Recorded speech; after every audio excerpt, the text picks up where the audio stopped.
بسم اللہ الرحمن الرحیم۔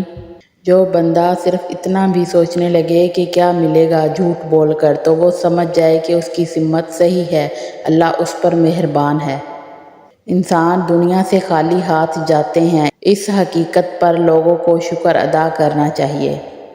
کچھ زندہ لوگ ہمارے اندر اپنے کردار کی وجہ سے وقت سے پہلے مر جاتے ہیں۔ احسان کرنے والے کو احسان یاد نہیں رکھنا چاہیے، اور جس پر احسان ہو اسے احسان بھولنا نہیں چاہیے۔ کامیابی کی ایک شکل وہ بھی ہے جس میں آپ لوگوں کی سوچوں میں اپنی جگہ بنا لیتے ہیں۔ جلدی میں کیا جانے والا کام کا نتیجہ پہلے سے نہیں سوچا جا سکتا۔ درجہ بدرجہ بلند ہونے سے آہستہ آہستہ آگے بڑھنے سے منفرد ہونے کا خوف کم ہوتا جاتا ہے۔ سوچ کر بولنا ہمت کے کاموں میں سے ایک کام ہے۔ جیسے جیسے آپ باتوں کو خود سے سمجھنا شروع کر دیں گے، ویسے ویسے خاموش بھی ہوتے جائیں گے۔ سچ کا پہلا فائدہ عقل کو ہوتا ہے، جس میں عقل آسانی سے سوچتی ہے۔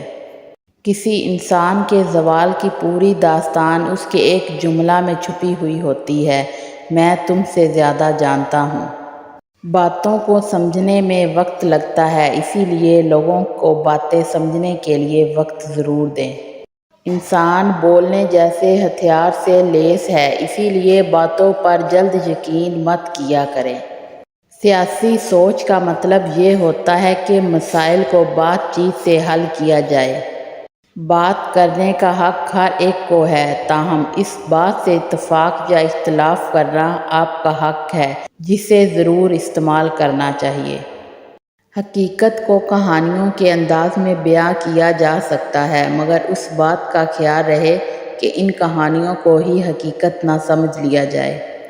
ہیرو اس شخص کو کہتے ہیں جو لوگوں کے ذہنوں میں اپنے لیے مستقل جگہ بنا لیتا ہے۔ خدمت کا اعلیٰ ترین مقام وہ ہے جہاں خدمت کے بدلے میں کچھ نہیں لیا جاتا ہے۔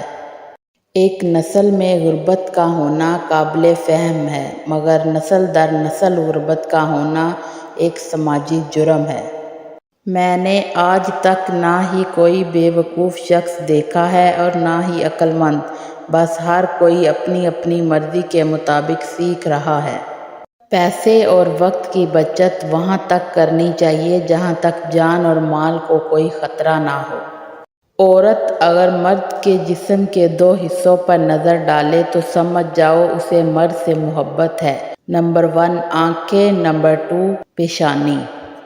لوگوں کو اپنی باتوں کی تجربہ گاہ نہیں بنانا چاہیے، اسی لیے اگر کوئی بات اچھی ہے تو پہلے خود عمل کریں۔ کیونکہ باتیں کرنے والوں کی تعداد زیادہ ہوتی ہے، اس لیے ان میں مقابلہ بھی سخت ہوتا ہے۔